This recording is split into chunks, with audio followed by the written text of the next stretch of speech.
नमस्कार। Technical coaching classes के YouTube channel पे आपका एक बार पुनः स्वागत है। मैं सुभाष जयपाल आपका एक बार पुनः स्वागत करता हूं।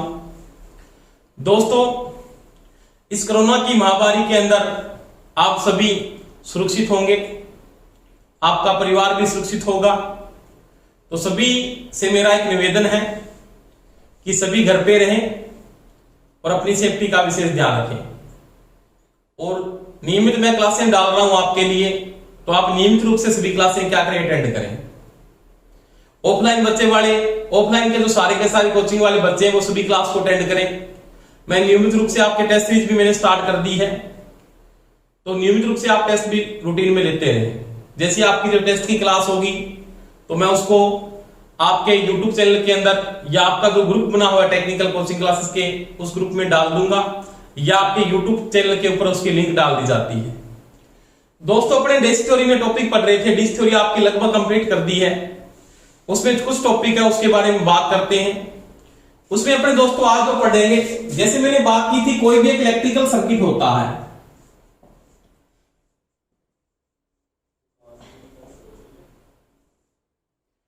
इलेक्ट्रिकल सर्किट का मतलब एक जो विद्युतीय परिपथ जो बनता है ना, जैसे मैं बात करता हूं कि मेरे पास एक इलेक्ट्रिकल सर्किट है, एक विद्युतीय परिपथ है, वैद्युतिक परिपथ। यानी जो इलेक्ट्रिकल सर्किट जो बनता है वो किन घटकों के संयोग से बनता है। ये प्रश्न पूछ लेता आपको कि जैसे मैंने कोई प्रश्न रिपीट में पूछा आपको कि इलेक्ट्रिक सर्किट का जो निर्माण होगा वो किन घटकों से बनता है, तो वो दोस्तों passive, active component, active component व प्लस में पैसिव कंपोनेंट्स के संयोग से बनाया जाता है। यानी ये जो बनता है इसको बोलते हैं सक्रिय घटक। क्या बोलते हैं? सक्रिय घटक। प्लस क्या होता है? निष्क्रिय घटक।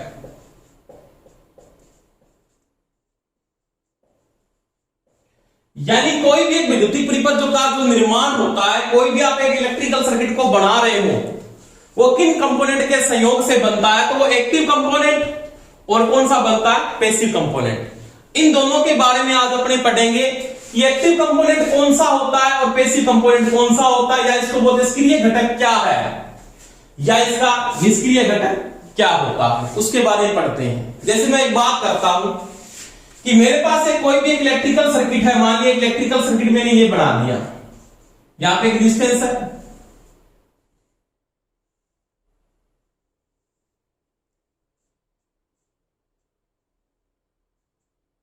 यहां से धारा फ्लो हो रही है, ये मैंने जैसे बैटरी लगा दी है, एक प्रतिरोध है।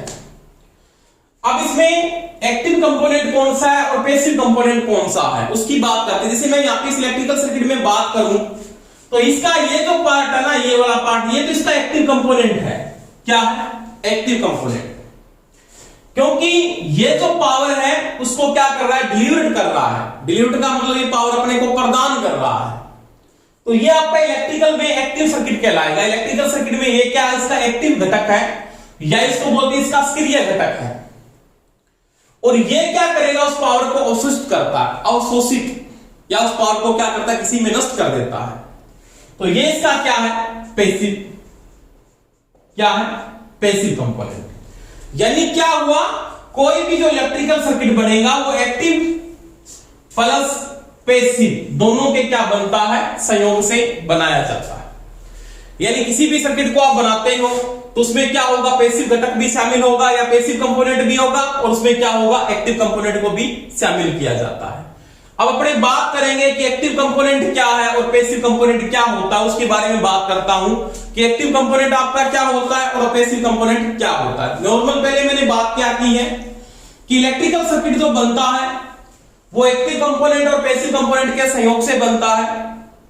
एक्टिव कंपोनेंट कौन सा है, यहां पे इलेक्ट्रिकल सर्किट में जैसे मैंने बोला कि बैटरी हो सकता है, डीसी का जनित्र हो गया, मान लिया एसी का जनित्र हो गया। तो ये क्या आपके पास एक एक्टिव कंपोनेंट का काम कर रहा है। ये एनर्जी को क्या कर रहा है, इनफाइनाइट टाइम के लिए, अनंत समय के लिए एनर्जी को लगातार क्या कर रहा है, मेरे को प्रदान कर रहा है। तो ये इसका एक क्या एक्टिव कंपोनेंट है। और पैसिव कंपोनेंट क्या कर रहा है, जो एनर्जी इसको प्रदान की जा रही है उसको ये क्या कर रहा है, अवशोषित कर रहा है। क्या कर रहा है, अवशोषित, या इसको बोलते हैं नष्ट करता है। क्या करता है, ये नष्ट करता है। तो ये आपका क्या है उस समय पैसिव कंपोनेंट। आपको कोई प्रश्न में ये पूछ लेता दोस्तों कि किसी भी इलेक्ट्रिकल सर्किट का अगर निर्माण होता है तो वो किन घटकों के संयोग से होता है, उसमें एक्टिव कंपोनेंट भी शामिल होता है और क्या होता है, पैसिव कंपोनेंट भी शामिल होता है। आप ऐसे नहीं कर सकते कि मेरे पास एक्टिव कंपोनेंट हो और मैं इलेक्ट्रिकल सर्किट को बना दूं, नहीं बन सकता। आपके पास एनर्जी को क्या कर रहा है, डिलीवर करने वाला है, कंज्यूम करने वाला कोई भी भार अगर नहीं है तो आप किस प्रकार से उस एनर्जी को समाप्त करोगे, कैसे उसको क्या करोगे, अवशोषित करोगे। तो ये मैंने दोस्तों बात की कि एक इलेक्ट्रिकल सर्किट जो बन रहा है वो पैसिव प्लस एक्टिव दोनों के क्या बनता है, संयोग से बनता है। अब मैं बात करूंगा एक्टिव कंपोनेंट कौन सा है और पैसिव कंपोनेंट कौन से होते हैं।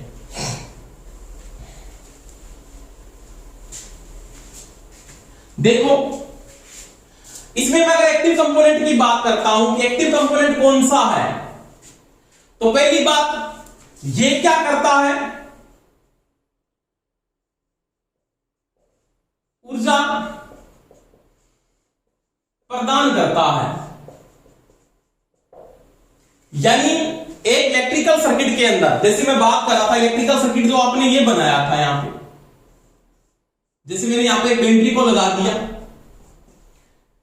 तो यहां से क्या रहा, इलेक्ट्रिकल करंट फ्लो हो रहा, आई फ्लो हो रहा आपका हाई पोटेंशियल से लो पोटेंशियल की ओर। तो ये मेरे को क्या कर रहा, ऊर्जा को प्रदान कर रहा है। यानी क्या कर रहा है, एनर्जी को, ये एनर्जी को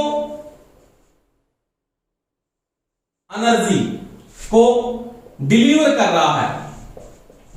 क्या कर रहा है, डिलीवर करता है। यानी एनर्जी को क्या कर रहा है, डिलीवर कर रहा है। डिलीवर का मतलब एनर्जी को क्या कर रहा है, मेरे को प्रदान कर रहा है।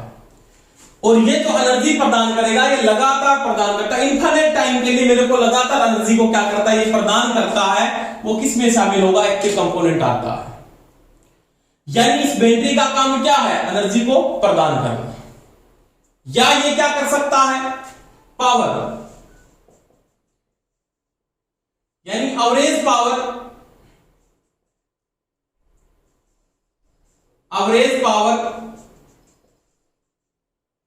डिलीवर करता है। एवरेज पावर का मतलब ये क्या करता है, एवरेज का मतलब क्या, उस पावर को क्या कर रहा है, डिलीवर कर रहा है। और उस पावर को जब डिलीवर कर रहा है तो वो किसमें शामिल होगा, आपके पास ये एक्टिव कंपोनेंट में शामिल होता है। यानी एवरेज का मतलब ये क्या करता है, औसत शक्ति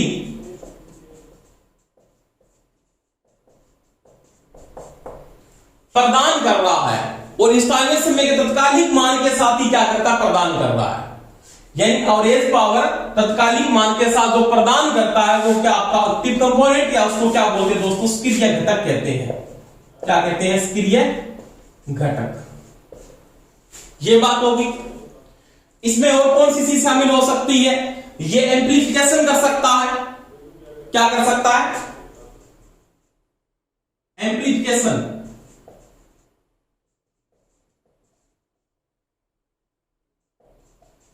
ये एम्प्लीफिकेशन का मतलब होता है प्रवर्धन। क्या कर सकता है, ये प्रवर्धन कर सकता है। जैसे ट्रांजिस्टर हो गया, तो ट्रांजिस्टर किसमें शामिल होता है, एक्टिव घटक के अंदर शामिल होता है। और ये एम्प्लीफिकेशन का मतलब मेरे को क्या करता है, प्रवर्धन प्रदान करता है। तो ट्रांजिस्टर किसमें आता है, वो एक्टिव घटक है। यानी पावर को बढ़ाकर वो अपने को क्या करता है, प्रदान करता है। और क्या कर सकता है, ये पावर गेन कर सकता है। पावर गेन को हिंदी में बोलते हैं शक्ति लब्धि। क्या बोलते हैं, शक्ति लब्धि। गेन का मतलब बढ़ाना, गेन का मतलब किसी चीज को बढ़ा के प्रदान करना। तो ये क्या कर सकता है, पावर गेन कर सकता है। जो अपने पढ़ेंगे इलेक्ट्रिक टॉपिक आएगा, जब अपने पढ़ेंगे एम्पलीफाई क्या होता है, एम्प्लीफिकेशन में क्या ट्रांजिस्टर काम आता है। जैसे बाइपोलर ट्रांजिस्टर है या यूनिपोलर है, वहां पे पीएनपी है, एनपीएन है, या यूजेटी आप यूज कर रहे हो या बीजेटी है, कौन सी आप यूज कर रहे हो। तो वो क्या कर रहा है, एम्प्लीफिकेशन में काम आता है। और क्या करता है, ये कि आपके पास ये पावर गेन कर सकता है और क्या कर सकता है, ये औसत आवेश प्रवाह करता है, यानी एवरेज चार्ज फ्लो करता है। तो ये जो कंडीशन जो करता है वो सारे के सारे आपके क्या कहलाते हैं दोस्तों, एक्टिव कंपोनेंट कहलाते हैं। यानी क्या बोल रहा है, ऊर्जा को प्रदान कर सकता है इन्फिनिट टाइम के लिए, अनंत समय के लिए लगातार ये प्रदान करता है। ये एवरेज पावर को, ये औसत शक्ति को अपने को प्रदान करता है, तत्कालिक मान के साथ प्रदान करता है। ये एम्प्लीफिकेशन यानी प्रवर्धन कर सकता है। एम्प्लीफिकेशन का मतलब बढ़ा के देना, जैसे ट्रांजिस्टर हो गया। आप पावर गेन या शक्ति लब्धि कर सकता, शक्ति लब्धि का मतलब पावर को बढ़ा देना। और ये क्या करता है, औसत आवेश को प्रवाह करता है, यानी चार्ज को फ्लो करता, एवरेज चार्ज को क्या करता, फ्लो करता है। तो ये जो कंडीशनें जो करता है, इतनी कंडीशनें, तो वो सारे के सारे आपके क्या कहलाते हैं दोस्तों, एक्टिव कंपोनेंट कहलाते हैं। क्या कहलाते हैं, एक्टिव कंपोनेंट। जैसे यहां पे मैं बात करता हूं, तो ये एनर्जी को प्रदान कर रहा है, इलेक्ट्रिकल एनर्जी मेरे को प्रदान कर रहा है, इलेक्ट्रिकल एनर्जी प्रदान कर रहा है। किसको प्रदान कर रहा है, इस पैसिव कंपोनेंट को क्या कर रहा है, प्रदान करता है। तो ये आपका क्या है, एक्टिव कंपोनेंट के श्रेणी में शामिल होता है। यानी आपको कोई प्रश्न पूछ लेता है कि कोई भी सर्किट के अंदर जो एनर्जी को डिलीवर करता है वो किसमें शामिल होता है, तो वो क्या आता है, एक्टिव कंपोनेंट में आता है। या पावर, एवरेज पावर को क्या करता है, प्रदान करता है तत्कालिक मान के साथ, वो किसमें आता है, एक्टिव कंपोनेंट में आता है। या एम्प्लीफिकेशन करता है तो वो किसमें शामिल होता है, एक्टिव कंपोनेंट में आता है। और या लब्धि या पावर गेन करता है तो वो किसमें शामिल होता है, एक्टिव कंपोनेंट में आता है। और औसत आवेश को प्रवाह करता है या एवरेज चार्ज को क्या करता है, फ्लो करता है, वो किसमें आता है, एक्टिव कंपोनेंट में आता है। तो ये जो काम करेगा वो एक्टिव कंपोनेंट में क्या होगा, शामिल होगा। समझ में आ गई मेरी बात। तो यानी जो एनर्जी को डिलीवर करे, ये सारे के सारे डिलीवर कर रहा है यानी प्रदान कर रहा है, तो वो क्या आपका एक्टिव कंपोनेंट है। तो ये बात अपने किसमें की, एक्टिव कंपोनेंट में बात की। अब इसको अपने ये भी बोल सकते हैं कि आपके पास एवरेज चार्ज है, उसको क्या करता है, कंट्रोल करता है। इसको मैं ये भी लिख सकता हूं, औसत आवेश का जो नियंत्रण करता है, क्या करता है, नियंत्रण करता है, वो किसमें आएगा, एक्टिव कंपोनेंट की श्रेणी में आता है। तो ये दोस्तों आपने किसकी बात की, एक्टिव कंपोनेंट की बात की। अब मैं बात करूं पैसिव कंपोनेंट कौन से होते हैं, यानी इसको क्या बोलते हैं हिंदी में, निष्क्रिय घटक। निष्क्रिय घटक या बोलते हैं पैसिव कंपोनेंट। ये क्या करता है, वैद्युतिक परिपथ में, वैद्युतिक परिपथ में ये क्या करता है, उसको रिसीव करता है एनर्जी को। वैद्युतिक परिपथ में ऊर्जा को क्या करता है, रिसीव का मतलब क्या होता है, ग्रहण करता है, ऊर्जा को ग्रहण करता है। यानी एक इलेक्ट्रिकल सर्किट के अंदर जो ऊर्जा को क्या करता है, ग्रहण करता है, या इलेक्ट्रिकल सर्किट में एनर्जी को क्या करता है, रिसीव करता है। जो एनर्जी को रिसीव करता है वो किस में आएगा, पैसिव कंपोनेंट में आएगा। जैसे मैं यहां पे बात करता हूं कि रेजिस्टेंस क्या कर रहा है, इसकी एनर्जी को क्या कर रहा है, रिसीव यानी क्या कर रहा है, ग्रहण कर रहा है। और उस एनर्जी को रिसीव करके, उस ऊर्जा को ग्रहण करके उसे अवशोषित करता है या नष्ट कर देता है। या तो उसको अवशोषित करता है, यानी इसको क्या कर लिया, इसको अवशोषित कर लिया। जैसे मैं सिंपल बात करता हूं कि जैसे मैंने बोला हीटिंग एलिमेंट मान लिया यहां पे, तो जैसे मैंने इसको इलेक्ट्रिकल एनर्जी दी तो उस एनर्जी को वो किसमें कन्वर्ट कर रहा है, हीट में कन्वर्ट कर रहा है, अवशोषित करके इसको क्या कर रहा है, हीट में नष्ट कर रहा है। तो वही बात है यहां पे कि ये क्या करेगा, ये तो डिलीवर करता है और ये क्या करता है, रिसीव। जो डिलीवर करता है ना, और ये क्या करेगा, ये रिसीव करता है।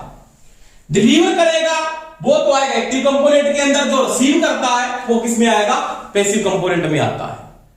तो यही बात हुई, विद्युतीय परिपथ में जो ऊर्जा को ग्रहण करता है या एनर्जी को रिसीव करता है तो वो पैसिव कंपोनेंट है, और उस ऊर्जा को ग्रहण करके या तो अवशोषित कर लेता है या उसको नष्ट कर देता है। नष्ट का मतलब ये होता है उसको चेंज कर दिया। मान ली जैसे मैं सिंपल बात करता हूं कि ऊर्जा को उसने क्या किया, ग्रहण कर लिया। ऊर्जा को ग्रहण करके जैसे उसने ग्रहण किया, जैसे उसने ऊर्जा को क्या किया, ग्रहण किया, जैसे ये कहता एनर्जी,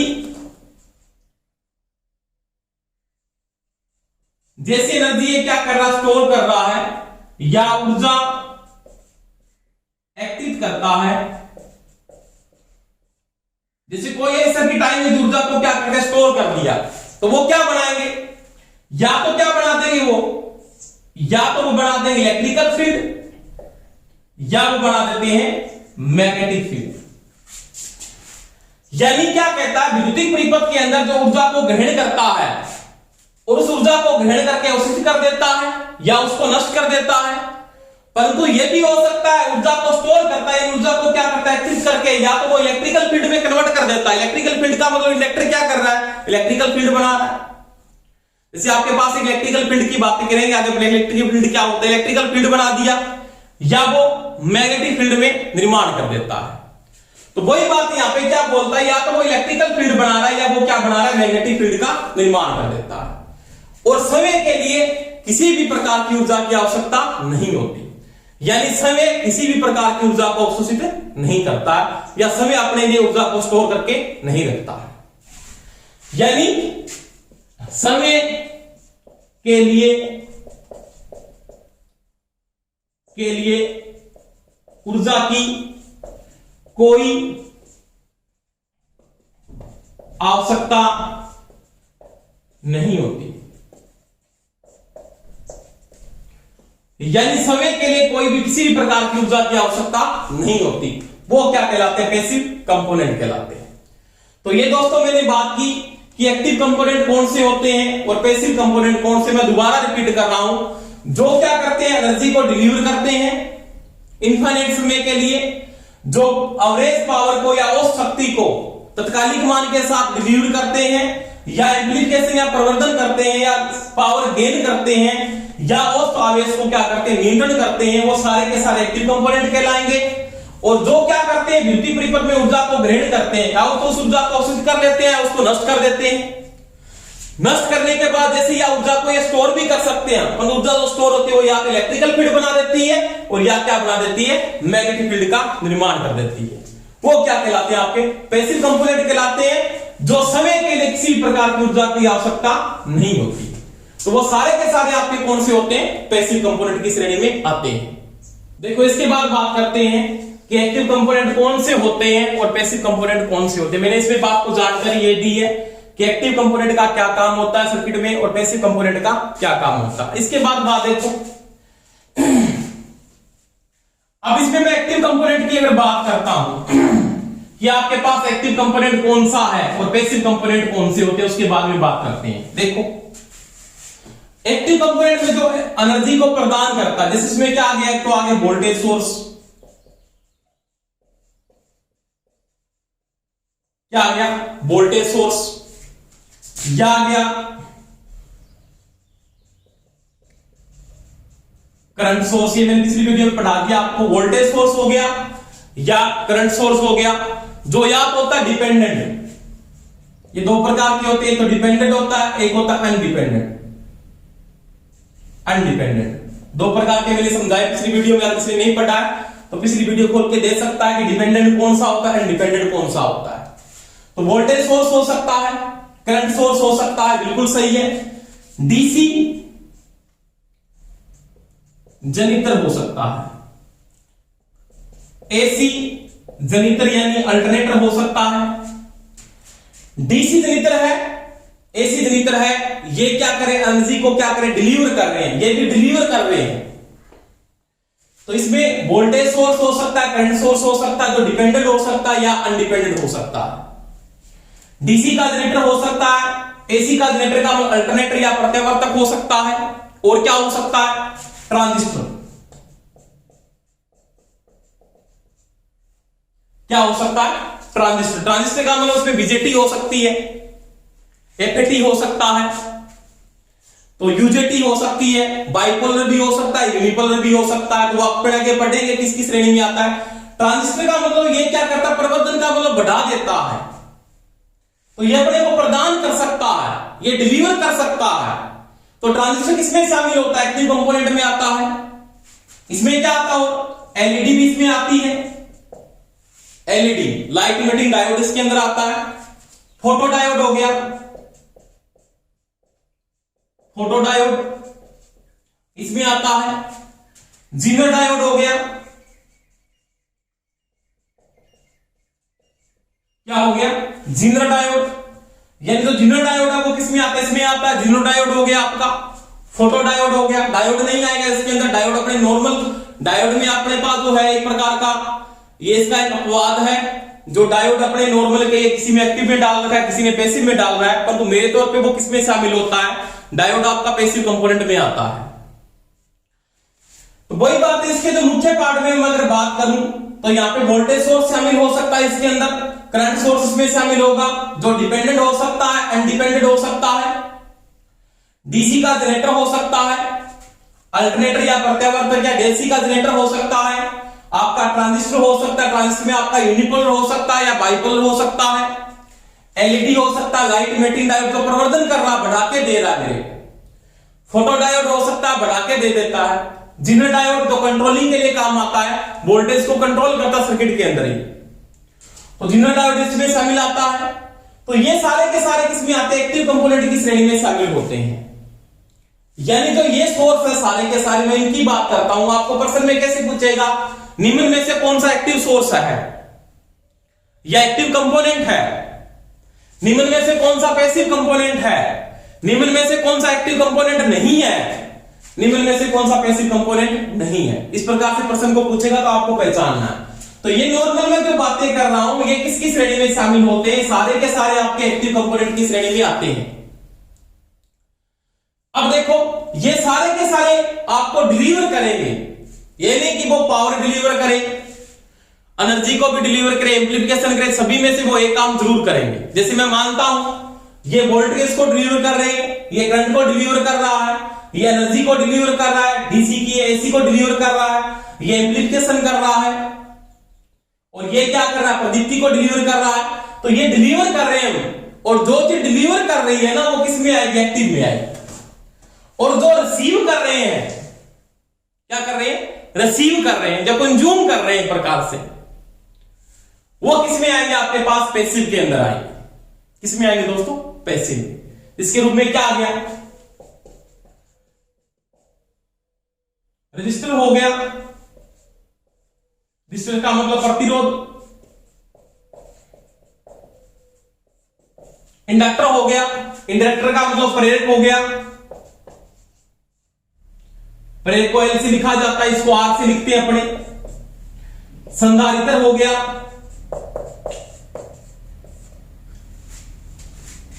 आर, जैसे मैं मानूं शॉर्टकट में ये भी बोल सकता हूं आर भी इसमें शामिल है, एल भी इसमें शामिल है, एस सी भी इसमें शामिल, इसका मतलब आर एल सी इसमें शामिल होता है।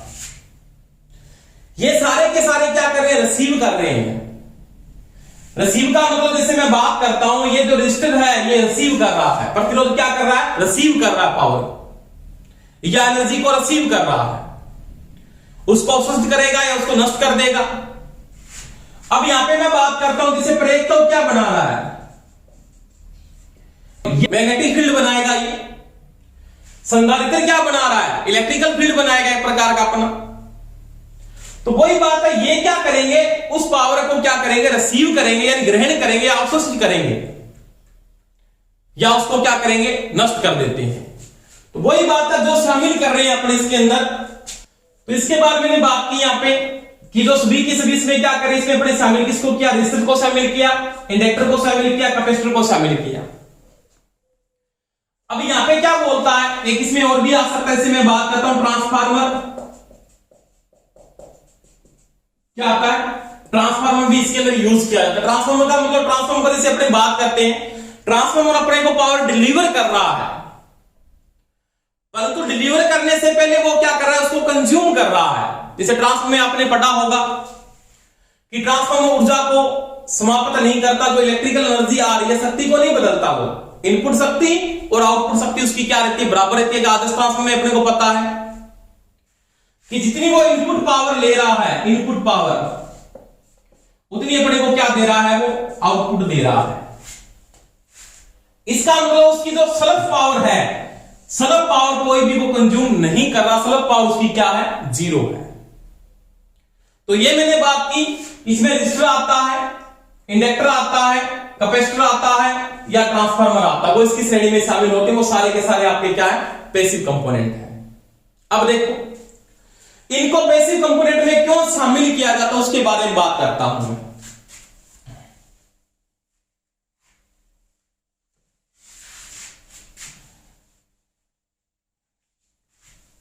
जैसे आपने सबसे पहले जो यूज किया यहां पे, कि जैसे मैं किसको आपने पढ़ लिया, नॉर्मल बात है कि जैसे आपने एक्टिव कंपोनेंट में क्या पढ़ा,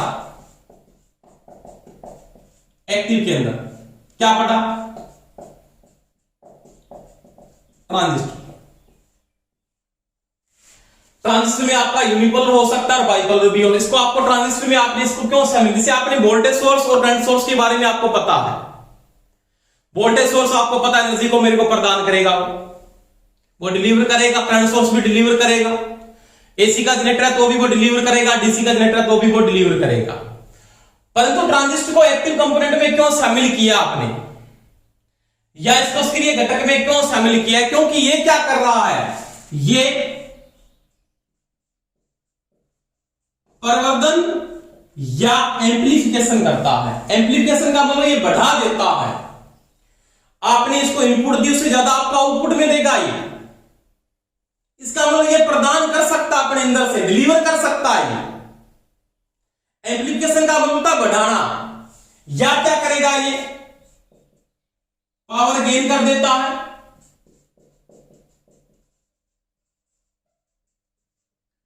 उस चीज को क्या करता है, बढ़ा के दे रहा है। तो ट्रांजिस्टर को इसमें शामिल किया जा रहा है, एक्टिव कंपोनेंट के अंदर अपने क्या करते हैं, शामिल करते हैं। यानी इस चीज को ये क्या कर रहा है, बढ़ा के दे रहा है।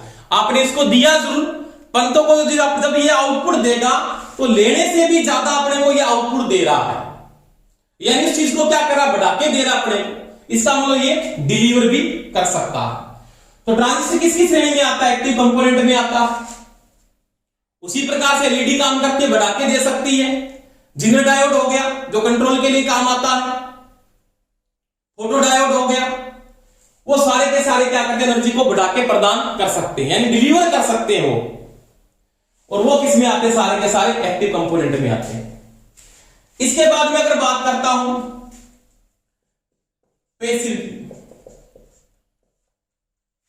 आपने पैसिव कंपोनेंट में बात की, तो पैसिव कंपोनेंट में क्या है आपके पास, पहले आपने बात की प्रतिरोध की। किसकी बात की दोस्तों, रजिस्टर की बात की।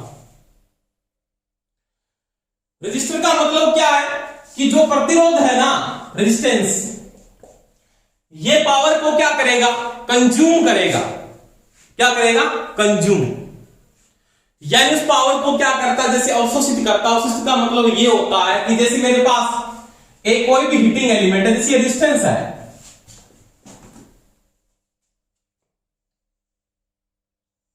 इसको मैंने जैसे यहां से वोल्टेज दी, क्या दी, जैसे मैंने इसको वोल्टेज प्रदान की तो इसके अंदर एनर्जी जाएगी, तो इस एनर्जी को ये क्या करेगा, अवशोषित कर लेता है। क्या करता है, अवशोषित, और उसको बदल देता है। जैसे सिंपल बात है, हीटिंग एलिमेंट क्या करे, हीटर में क्या होता है, नाइट्रोन लगा हुआ है, वो इलेक्ट्रिकल एनर्जी को लेगा और किस में चेंज कर देगा, हीट में चेंज कर देगा। अवशोषित करके किस में बदल देता है, हीट में बदल देता है। परंतु क्या इसके अंदर पावर कोई बचती है, शेष ये पावर रखता अपने अंदर कोई, तो उसकी शून्य पावर होती है, खुद की कोई पावर नहीं है इसकी। खुद की पावर है वो क्या है, जीरो बचती है। ये समय कोई पावर को ग्रहण नहीं करता, यानी इलेक्ट्रिकल पावर को लेता है जैसे आपने क्या इलेक्ट्रिकल पावर उसमें फ्लो की, तो जिसमें आर का मान पाया जाएगा उसमें क्या होगी, हीट होगी। तो इसका मतलब वो एनर्जी किसमें कन्वर्ट हो रही है, हीट में कन्वर्ट हो रही है। क्या खुद पावर को ग्रहण कर रहा है या खुद एनर्जी को क्या कर रहा है, ग्रहण कर रहा है, नहीं कर रहा। खुद के पावर कोई विशेष बस्ती नहीं। जैसे आपने इलेक्ट्रिकल एनर्जी दी, इसलिए हीटिंग एनर्जी में क्या कर दिया, कन्वर्ट कर दिया, और समय की जो एनर्जी होगी वो आपके पास क्या आती है दोस्तों, जीरो हो जाती है। तो ये मैंने किसकी बात की, रेजिस्टेंस की बात की। आप एक इंडक्टर को देखो,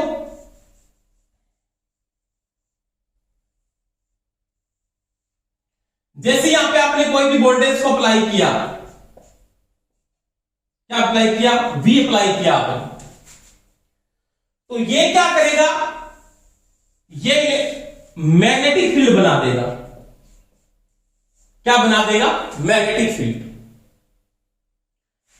परंतु तो ये एनर्जी लेने के बाद ये एनर्जी किसमें चेंज हो रही है, एनर्जी किसमें अवशोषित होकर किसमें चेंज हो रही है, अवशोषित जैसे ही करता है तो अवशोषित करके किसमें चेंज कर रहा है, ये मैग्नेटिक फील्ड बना रहा है। क्या बना रहा है, मैग्नेटिक फील्ड। तो वही बात है, ये क्या कर सकता है, इसके अंदर क्या शक्ति या ऊर्जा, ऊर्जा ग्रहण क्या होती है इसकी भी शून्य। ये समय की जो ऊर्जा है ना, इसकी समय की ऊर्जा ग्रहण वो क्या होती है दोस्तों, वो भी जीरो होती है। इतनी एनर्जी लेगा उतनी इलेक्ट्रिकल मैग्नेटिक फील्ड में ये क्या कर रहा है, कन्वर्ट कर रहा है। उसी प्रकार से क्या शामिल हो जाता है, आपका कैपेसिटर भी इसमें आता है। जितनी एनर्जी इनपुट में लेगा उसको ये कन्वर्ट कर देगा, इलेक्ट्रिकल फील्ड बना देगा। ये मैग्नेटिक फील्ड बना रहा है, ये क्या बनाता है, इलेक्ट्रिकल फील्ड बना लेता है। तो वही बात है, ये एनर्जी को डिलीवर नहीं करते, ये उसको अवशोषित करते हैं। उस अवशोषित एनर्जी को क्या करते हैं, किसी में बदल देते हैं, और समय की एनर्जी क्या रहती है दोस्तों, जीरो रहती है। इनकी कोई समय की एनर्जी नहीं है। ये एनर्जी को लेंगे, उसको अवशोषित करके अन्य एनर्जी में क्या करते हैं, बदल देते हैं, और समय की एनर्जी का मान दोस्तों क्या होता है, जीरो, यानी क्या होता है, शून्य होता है। तो वो किसमें शामिल किए मैंने, सारे के सारे, ये सारे के सारे आपके क्या थे दोस्तों, पैसिव कंपोनेंट्स थे। तो ये मैंने बात की एक्टिव कंपोनेंट की, और किसकी बात की, पैसिव कंपोनेंट की। अब इसके बाद अगर जो बात करते हैं अपने, देखो इसके बाद बात करते हैं, इसके बाद एक्टिव और पैसिव की मैं नेटवर्क की अगर बात करो आप, या इनका नेटवर्क सर्किट जो आता है, या इसको अपने क्या बोलते हैं, इनको कहते हैं सर्किट नेटवर्क, सर्किट नेटवर्क। अब देखो सर्किट नेटवर्क जो आपका बनता है वो दो प्रकार से आप यूज करते हो। जैसे मैं बात करता हूं कि जैसे प्रश्न पूछ लिया आपको, ऐसे आ गया है, नेटवर्क का मतलब होता है जोड़ना।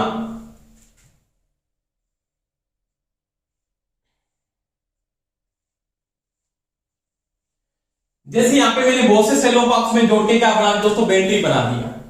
क्या बना दिया, बैटरी। तो वो यहां पे पूछेगा कि अगर यहां पे बहुत से सेल श्रेणी में जुड़े हैं, अगर सेल श्रेणी क्रम में जुड़े हैं तो वो क्या है, तो सेल क्या है। पहली बात तो सेल क्या है, एक्टिव है या पैसिव है। सेलों का संयोजन बैटरी है तो सेल क्या है, एक्टिव है। तो ये क्या है, सेल आपके क्या है, एक्टिव में आते हैं। इससे पहली बात तो ये क्या होगा, आपका एक्टिव नेटवर्क बढ़ रहा है। कौन सा बढ़ रहा है, एक्टिव, क्योंकि सेल किसमें शामिल हो रहे हैं, एक्टिव में शामिल है। तो इसको क्या बोलोगे, तो ये जो नेटवर्क बढ़ रहा है आपका, तो वो क्या बढ़ रहा है, series network of active component. यानी तो ये नेटवर्क बढ़ रहा है वो सीरीज का नेटवर्क है, और किसका, एक्टिव कंपोनेंट का है। जैसे इसी प्रकार से पूछ लेता, मेरे को ये पूछ लिया इसने, जैसे ये R1 है, R2 है, R3 है। तो पहली बात रेजिस्टेंस किसमें आता है, तो रेजिस्टेंस आपको किसमें पता है, पैसिव में आता है। ये पैसिव कंपोनेंट है। कौन सा है, ये पैसिव कंपोनेंट है। तो यहां पे क्या लिखेंगे, series network of passive component. तो ये श्रेणी क्रम में जब रेजिस्टेंस जुड़े हैं तो उसको क्या बोलेंगे कि series network of passive component.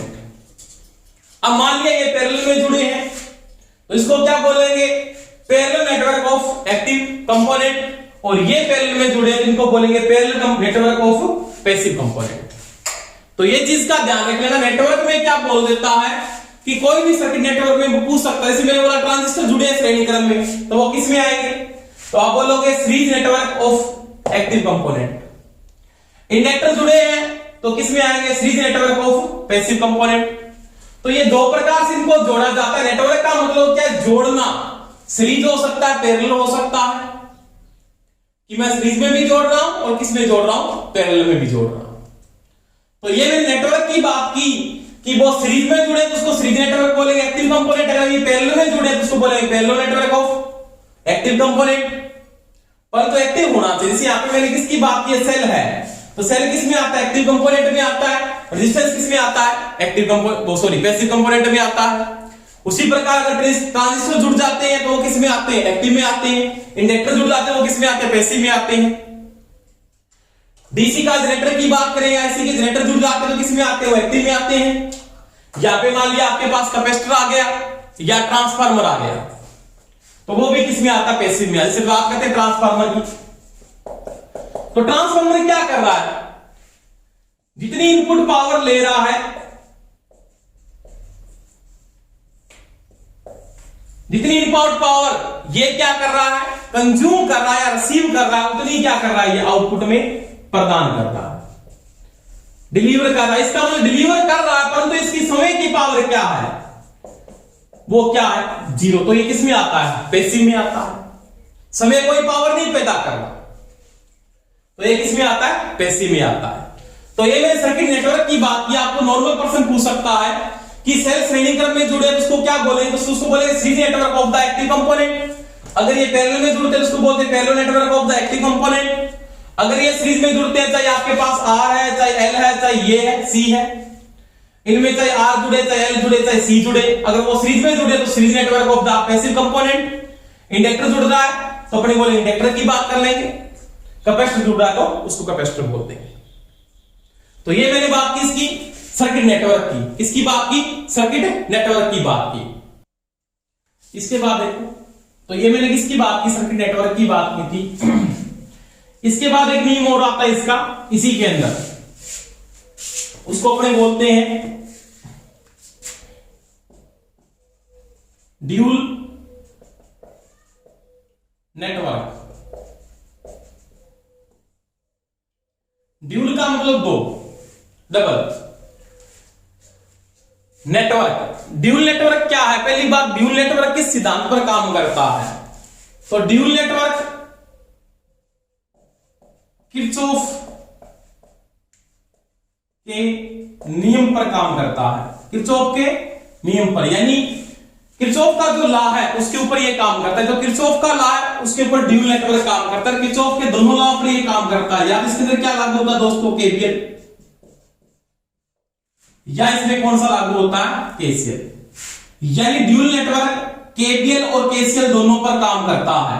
यानी किरचॉफ के वोल्टेज लॉ पे काम करता है और किरचॉफ के करंट लॉ पे भी काम करता है। अब ये केवीएल और केसीएल मैंने पहले समझा दिया आपको दोनों। यानी जो ड्यूल नेटवर्क आपको पूछता है, ड्यूल नेटवर्क किस सिद्धांत पर काम करता है, किस सिद्धांत पे काम करता है, वो किरचॉफ के नियम पे काम करता है। या उसके ऊपर क्या लागू होगा दोस्तों, केवीएल लागू होगा, या क्या लागू होगा दोस्तों, उसके अंदर केसीएल लागू होगा। बस यहां पे एक रेजिस्टेंस है ये वाला, एक ये सर्किट है। यहां से आपने कोई भी एक V अप्लाई किया, इसमें आई फ्लो हो रहा है, ये R1 है, ये R2 है और ये R3 है। पहली बात तो ये रेजिस्टिव लोड है एक प्रकार का। क्या है, रेजिस्टिव। ये तो क्या कर रहा है, एनर्जी को डिलीवर कर रहा है, और ये क्या कर रहा है, उसको रिसीव कर रहा है। अब क्या करता है ये, जैसे ही मैंने यहाँ पे इसको वोल्टेज प्रदान की तो ये क्या करेगा, ड्रॉप करेगा, यानी इसकी ड्रॉप क्या होगी V1, इसकी क्या होगी V2, इसकी क्या होगी V3। श्रेणी क्रम में धारा का मान तो क्या रहता है, समान रहता है। इसमें क्या लागू होगा दोस्तों, केवीएल लागू होगा। क्या लागू होगा, केवीएल लागू होगा। अब यहाँ पे रेजिस्टेंस किस प्रकार का, एक ही प्रकार का भार यहाँ पे जुड़ा हुआ है। तो केवीएल जब आप लगाते हो तो केवीएल के अंदर 3 मान डिपेंड करके चलते हैं। जैसे आ गया प्रभावी मान, एक तत्कालिक मान और एक फेजर। फेजर को क्या बोलते हैं, सदिश योग, फेजर योग। अब ये जो काम करेगा ना, ये प्रभावी मान यानी आरएमएस मान, या उसको बोलते हैं स्थानिक वैल्यू, या इसको बोलते हैं फेजर योग, फेजर। तो ये जो काम करेगा तत्कालिक के साथ काम करेगा और किसके साथ काम करेगा, प्रभावी के साथ काम करेगा, फेजर के साथ काम नहीं करता। जब तक भार आपका एक ही प्रकार का जुड़ता है, जैसे मैं बात करता हूं इसके साथ, जैसे आपने इंडक्टर जोड़ दिए, ये पिछली वीडियो मैंने वैसे समझाया भी आपको, देखो केवीएल और केसीएल को खोल के देखना, उसमें मैंने आपको समझाया से L1 है, L2 है और ये क्या है, L3 है, और यहां पे आपने V अप्लाई कर दिया तो ये ड्रॉप क्या करेगा, V1, V2 और ये क्या करेगा, V3 ड्रॉप करेगा। तो यहां पे जो आपका जो नियम लागू हो रहा है, तो यहां पे जो नियम यूज कर रहे हैं उसको क्या बोल रहे हैं, केवीएल लागू हो रहा है। यहां पे भी केवीएल लागू हुआ। यहां पे केवीएल के कौन कौन से मान लागू होंगे, प्रभावी मान और तत्कालिक मान के साथ काम करेगा, या फेजर के साथ काम नहीं करता। जब तक बाहर आपके एक ही प्रकार के जुड़ते हैं, चाहे वो सीरीज है और चाहे सीरीज में क्या लागू हो रहा है, केवीएल लागू होगा। अगर ये इसका पैरेलल होता तो क्या लागू होता, कैसे लागू हो जाता। तो यहां पे मैंने बात की इन दोनों सर्किटों की। इसके अलावा आपके पास ये भी हो सकता है, इसको क्या बोलोगे, आपका एक कैपेसिटिव सर्किट है, इसमें ये C1 है, ये C2 है, ये क्या है, C3 है। तो यहां पे आपकी जो वोल्टेज है इसको क्या बोलेंगे, ये सोर्स वोल्टेज है। देखो यहां पे भी क्या अपने बात की, इसमें भी केवीएल लागू होता है, इसमें भी केवीएल लागू होता है, इसमें भी क्या लागू होता है, केवीएल लागू होता है। क्योंकि केवीएल का लागू कौन सा होता है, आरएमएस या इंस्टालेस वैल्यू के साथ काम करता है, फेजर के साथ काम नहीं करता। जैसे मैं बात करता हूं तो ये सोर्स वोल्टेज जो है इसमें क्या लिखेंगे, BS बराबर क्या हो जाएगा, V1 प्लस में V2 प्लस में क्या होगा, V3। अब चाहे सर्किट इसका ले लो, चाहे आप इसका ले लो और चाहे आप इसका ले लो, जब तक सर्किट आपके एक ही प्रकार के लोड जुड़े हैं तो आप केवीएल को अप्लाई करोगे, उस केवीएल का प्रभावी मान और तत्कालिक मान के साथ वो काम करेगा और फेजर के साथ काम नहीं करता। परंतु जब बाहर से जुड़ जाता है, जैसे ये लोड जुड़ गया ऐसे, जैसे ये RL जुड़ गया, अब यहां पे इसकी जो वोल्टेज आप अप्लाई कर रहे हो यानी ये B अप्लाई कर रहे हो, सोर्स वोल्टेज जो है यहां पे क्या हो जाएगा, इस समय ये इसका BR हो गया और ये इसका क्या हो गया, BL हो गया। अब यहां पे जो ये काम करता है, ये प्रभावी, तत्कालिक और फेजर, तो ये प्रभावी के साथ कार्य नहीं करता। ये किसके साथ कार्य करता है, तो ये तत्कालिक और फेजर के साथ काम करता है, तत्कालिक मान और फेजर के साथ काम करता है। यानी फेजर क्या, तत्कालिक मान के साथ और फेजर के साथ ये काम करेगा। ये प्रभावी के साथ कार्य नहीं करता, यानी आरएमएस के साथ ये सर्किट काम नहीं करता है। ये प्रभावी और तत्कालिक के साथ काम करता है। अब यहां पे क्या है, ये तो हीटिंग में ऐड कर रहा था, यानी एनर्जी को उससे करके क्या बना, हीट बना रहा था। ये मैग्नेटिक फील्ड बना रहा था, ये क्या बना रहा था, इलेक्ट्रिकल फील्ड बना रहा था।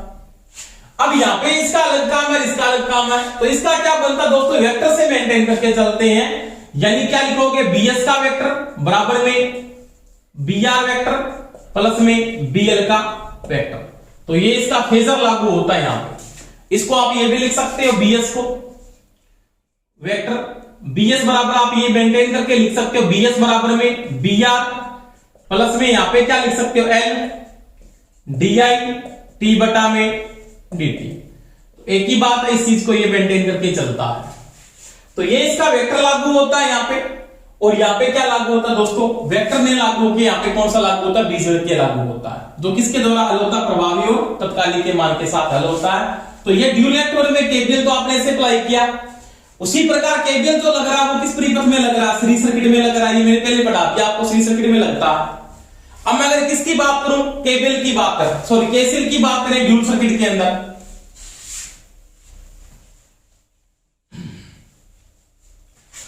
तो केसीएल जो लागू होता है ना, पहली बात ये केसीएल किसमें लागू होता है, तो केसीएल लागू होता है समांतर परिपथों में। जैसे आपके पास ये सारे के सारे लोड जुड़े हैं समांतर के अंदर, ये जोड़ दिए मैंने, मान ली यहां पे आपने कोई भी अप्लाई कर दिया। अब आपके पास एक ही प्रकार के लोड जुड़े हुए हैं, समांतर में वोल्टेज का मान क्या रहेगा दोस्तों, समान रहेगा। इसका मतलब यहां से जो करंट आ रहा है इसका मतलब ये I1 है, I2 है, I3 है। तो केसीएल के अनुसार क्या बोलता है कि जो I है ना, IT टोटल करंट जो ये फ्लो हो रहा है किसके बराबर है, I1 प्लस में I2 प्लस में I3 होगा। और ये भी किसके द्वारा हल किया जाएगा, तो ये भी होगा प्रभावी मान, वह तत्कालिक के साथ हल करेंगे। ये फेजर के साथ कार्य नहीं करता, ये फेजर के साथ कार्य नहीं करेगा। उसी प्रकार मान लो ये इंडक्टर जोड़ दिए इसने ऐसे, तो ये भी जो मेंटेन करेंगे सेम टू सेम बात होगी। L1 L2 L3, I1 आ रहा है, I2 आ रहा है, I3 आ रहा है, और यहां से IT फ्लो हो रहा है, तो ये भी इसके द्वारा क्या करेंगे, हल करेंगे। जब तक आपका लोड एक है तो कैसे लगा रहे हो आप, समांतर परिपथों में लगाओगे तो वो इसके द्वारा क्या होगा, हल होगा। परंतु इसमें क्या है कि ये सर्किट इस प्रकार से बन जाता है, मान लिया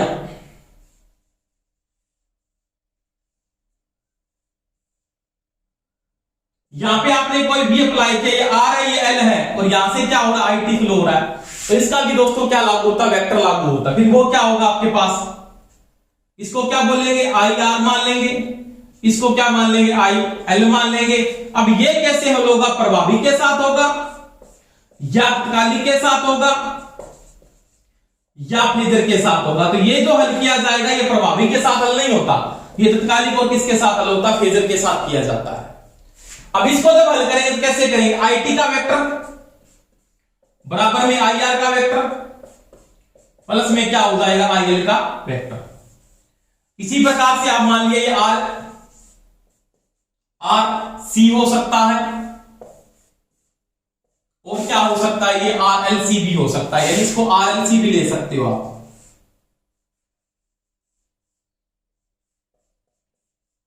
तो ये तीनों की तीनों जो सर्किट है ना, ये इन दोनों के साथ हल किए जाएंगे, फेजर और इसके साथ किए जाएंगे।